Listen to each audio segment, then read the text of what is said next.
बावधन खिलारमध्ये आपल्या सर्वांचं स्वागत आहे। आता सध्या आपण सौरभ ठोंबरे यांच्या गोट्यावर आहोत।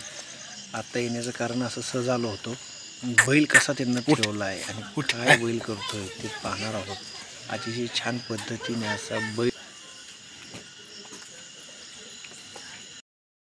सौरभ ठोंबरे यांचा हा अतिशय चांगला सुंदर देखणा आणि मस्त असा हा बैल आहे त्यांचा।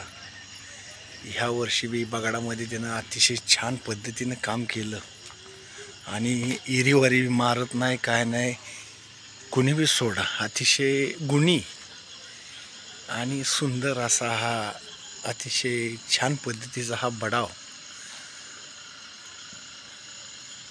आणला। त्यावेळेस एवढा तयार नव्हता, पण यात्रेच्या अगोदर त्यांना चांगला तयार केला आणि आत्ता बी बैल यात्रेला 2 महिने होत आले तरी छान जपलाय बैल। एकच बैल आहे पण वाघासारखा पाळलाय आणि अतिशय काळजीपूर्वक सांभाळलाय।